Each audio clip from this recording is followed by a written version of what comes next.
Times were tough, so I sold my soul. And I don't think I'll ever regain control. Devil looked me in the eye, now I look the other way.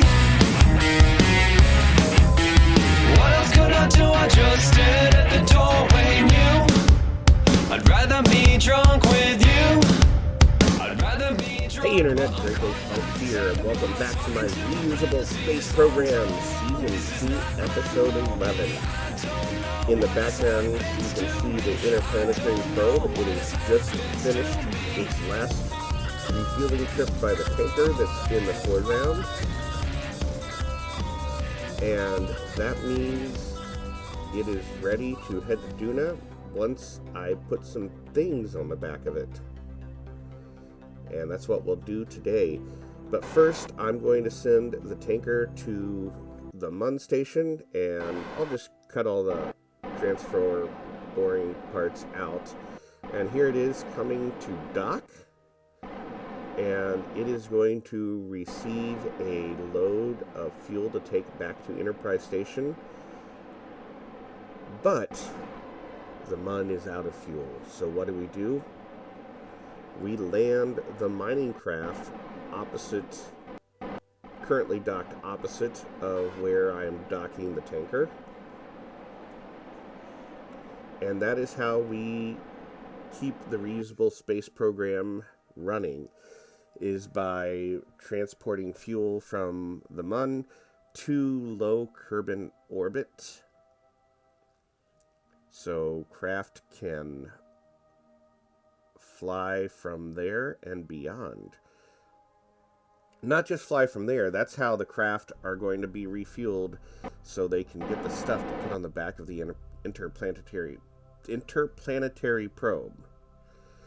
So here we are undocking the mining craft, and we will land on the surface shortly and commence the mining.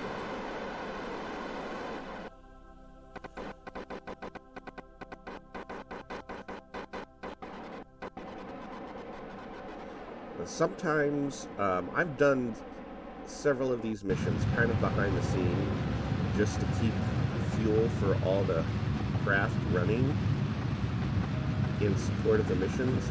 I don't always put them out on YouTube. I do record them just in case something interesting happens.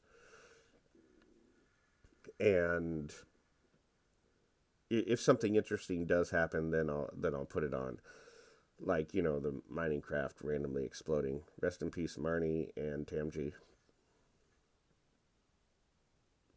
But anyway, we are coming in for a landing. I always try and find a flat spot, at least a level spot.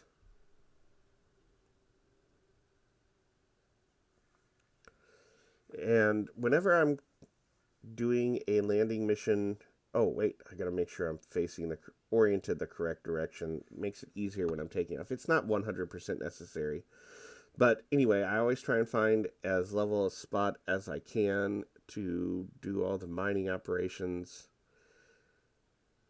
And this will take a couple of days to fill all the fuel tanks.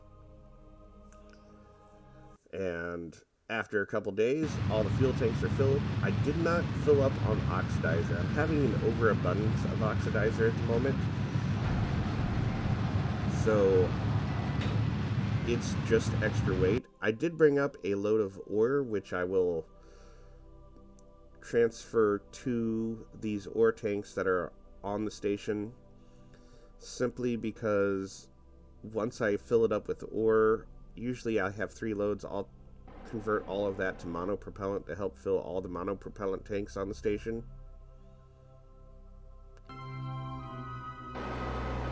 And now I have fuel transferred to the tanker. The tanker will make a fuel run back to Kerbin to Enterprise Station.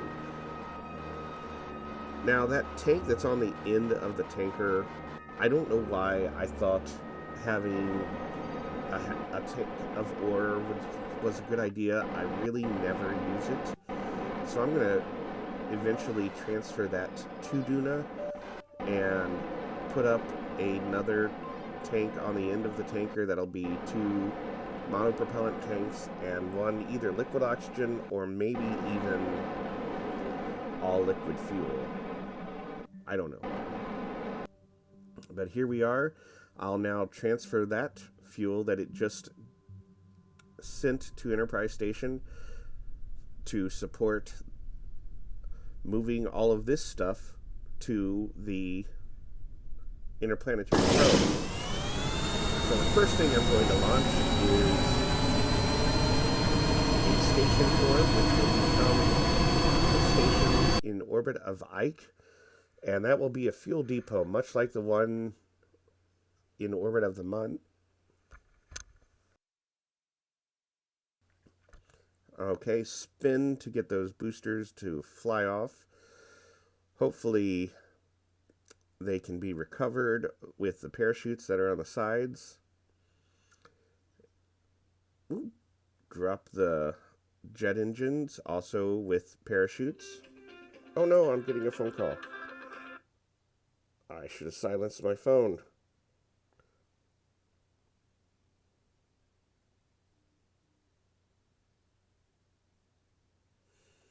All right. So now that that is reaching orbit, we need to circularize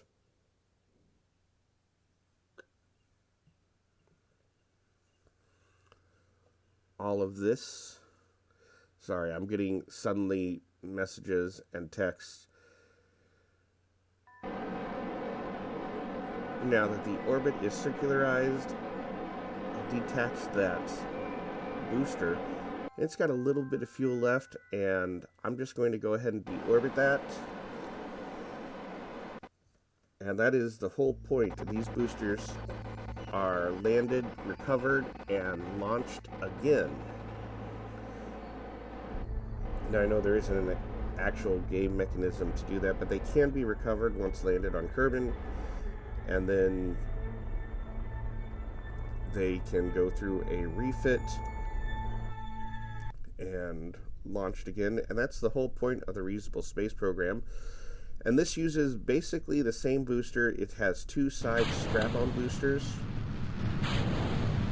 I did not check to make sure that my control surface was oriented in the correct direction, which actually happened to a rocket once. They had something upside down, and the rocket crashed, which it looks like I'm about to crash, but I fixed the control point. It's still kind of backwards, but that's okay. And I'll eject the side strap-on boosters, which have parachutes and should be able to land and be recovered.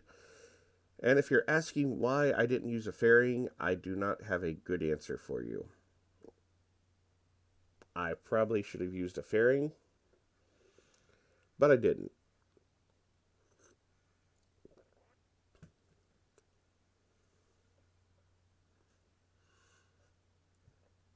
And I'm aiming to get these all in 100-kilometer orbits. The interplanetary probe is, I want to say it's at a 200-kilometer orbit, but I might have it in a slightly higher orbit. Either way, it's so that I do not have to create an extra transfer window. I will, at another later date, deorbit this booster as well and land it. Now, this is a station truss. This time I remembered to put a fairing on. I forgot to start the jet engines. Normally I start the jet engines, then I light the boosters. But I'm not too worried. This should get into orbit fairly easy. Reusable. And just eject the fairing, which hopefully will also be recovered. And this is a station truss. It has solar panels and radiators. I will put 4 fuel tanks on those large docking ports. It's got a small docking port on the front, which I can place something there should I need to. And I will circularize the orbit here. And the good news is that this gets into a circular orbit with a good amount of fuel left over. Well, not a good amount, I should say, but it has fuel left over. I'll actually try and circularize this a little bit more, because right now it's kind of on a suborbital trajectory. It needs to get above 70 kilometers, and it dips down just a second, but it's going fast enough that it's not going to decay enough. But had I not circularized, it would eventually decay and crash into Kerbin, and I don't want that. But here we are. The next step is to take one of the craft docked at the bottom of Enterprise Station to collect all of that and place it on the back of the interplanetary probe. So, as you can see, Enterprise Station there, a bit wobbly.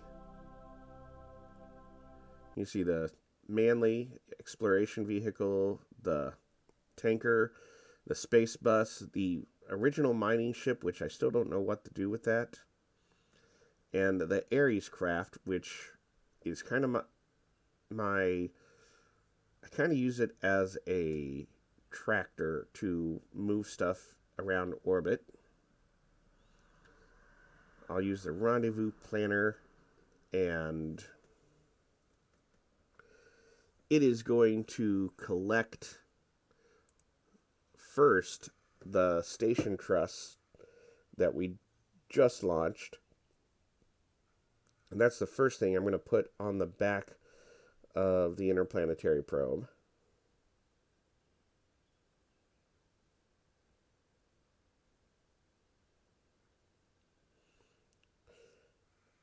Now, I did have a slight accident where one of the solar panels was destroyed. Let's not say destroyed. Destroyed's a hard word. Let's say broken. I may see if I can get an engineer up to the station to repair it with a repair kit.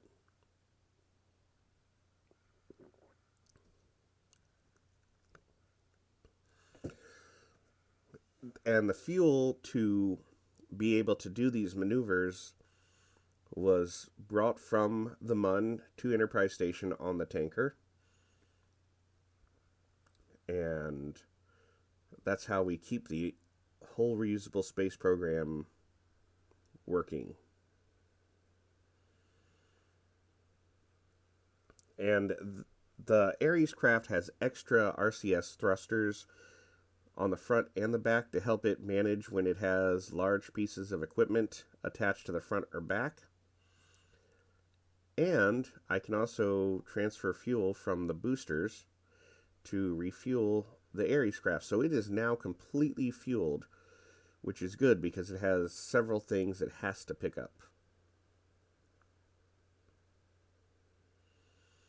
So I'm going to go ahead and just crossfade through all this rendezvous. Well, maybe not. Let's watch it.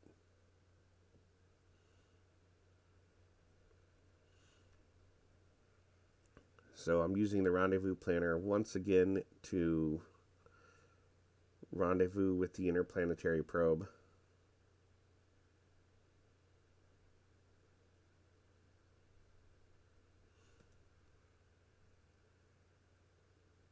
And there we go. Yeah, I want to put it basically, I need to get it back into a 100 kilometer orbit. I think I forgot to finish circularizing the orbit of the booster for the station truss. I probably got called away and came back and forgot what I was doing. And now I can intercept the interplanetary probe with a Hohmann transfer.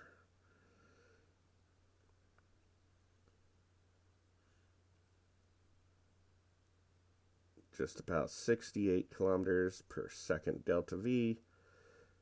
And then match velocities, another 85.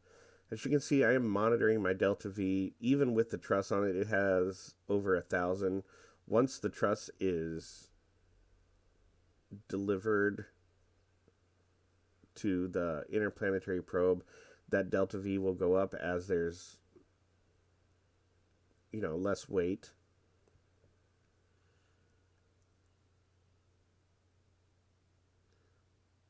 And once we get pretty close, I will control the craft from that in docking port.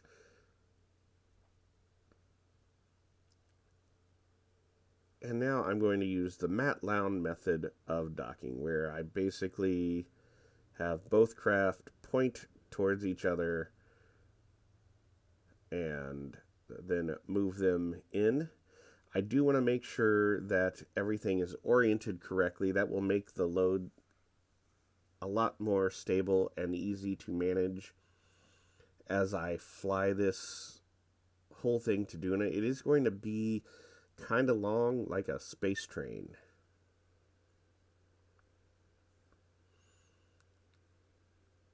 And there we are.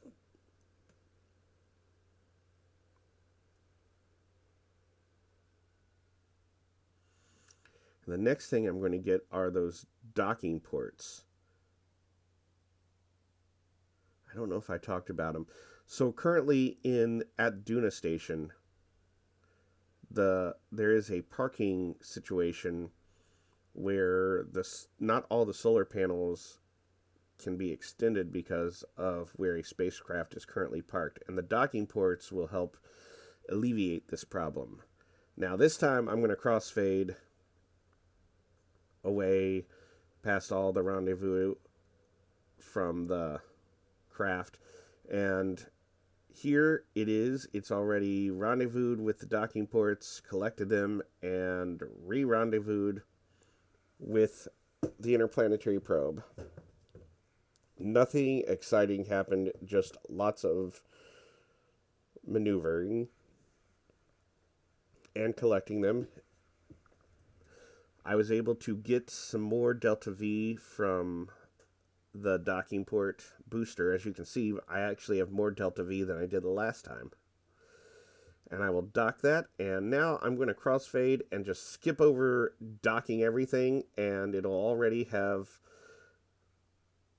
put the Ike Station core on the back of this spacecraft, and there we are. Now that everything's collected, it's time to send all of this to Duna.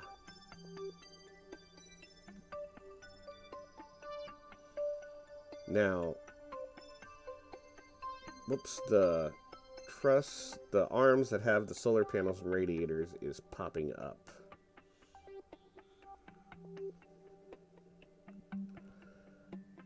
Now, originally I had each of these arms. I think I'm going to redesign it for the next station. I don't like the solar panels and radiators in the configuration they are. I think I want like the top one to be all solar panels and the bottom one to be all radiators. Not that it really matters. I just think it aesthetically looks better.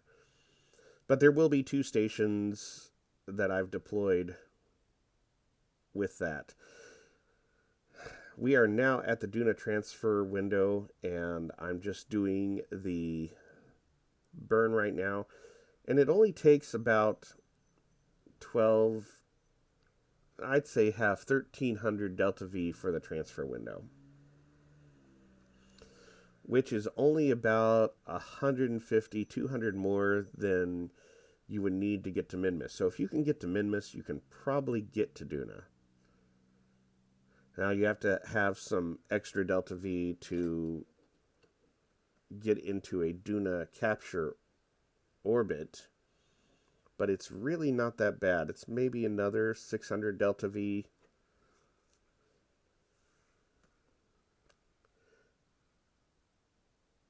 I'm going to give you a couple more tips.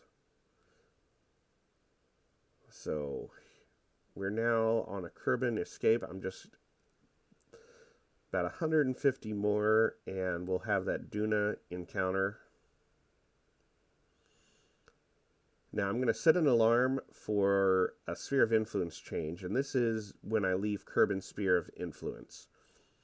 And the reason I want to have that is because my orbit or my encounter with Duna is not exactly where I would like it to be yet. And the sooner or the further away from your encounter you are, the cheaper it is to make corrections. Like, I start to set up a maneuver node, but then I actually stop. And I end up just using RCS to correct my periapsis. Because right now it's 12,000. And I'm just using RCS. And I'm going to get it all the way down to 400 kilometers. There and abouts. And now I set up a Sphere of Influence change for my Duna encounter. I'm going to set up a manual alarm that is roughly maybe a minute or two ahead. And the reason I do that is watch the two alarms. Because I had a bad experience with this a couple episodes ago. So the manual alarm is going to stay the same no matter what. But the Sphere of Influence at some point in time changes. And see, right now it's 1 year, 205 days. If I had not set up the manual alarm, the alarm would have kept going, and I would have missed my Duna encounter, which happened to me once, and I don't want to repeat that. Now, I should have looked a little bit closer at my Duna encounter, because I'm actually coming in on the wrong side of the planet, which means my orbit would be backwards. But it's only a 40 delta V correction, 40 meters per second. I keep saying delta V, but 40 meters per second to correct the orbit. Now I will be orbiting in the correct direction. And I just need to set up a maneuver to get captured. And that's about 400 and 400 or 500 meters per second to get into not exactly the perfect orbit, but I'm not looking for a perfect orbit right now because this craft isn't going to stay in Duna orbit. It's actually going to transfer to Ike. Because most of the stuff that it's carrying is to support Ike, except for the docking ports. But I need to send a spacecraft out to Ike anyway. And it's going to go from Ike back to Duna Station. So it might as well bring the docking ports as it does so. And that is, there is a mining craft currently docked to the Duna Station. I keep calling it Duna Station. I named it Discovery Station. Because I wanted to name all my space stations after space shuttles. So Enterprise, Columbia, Challenger, and now Discovery Station. And once this station is deployed, it will be Atlantis Station. But hey, that's it for today. Thanks for watching. Subscribe if you haven't. Hit that like button. And, it'll help. And next episode, we will assemble the Ike Station. Thanks for watching, guys. Have a good night.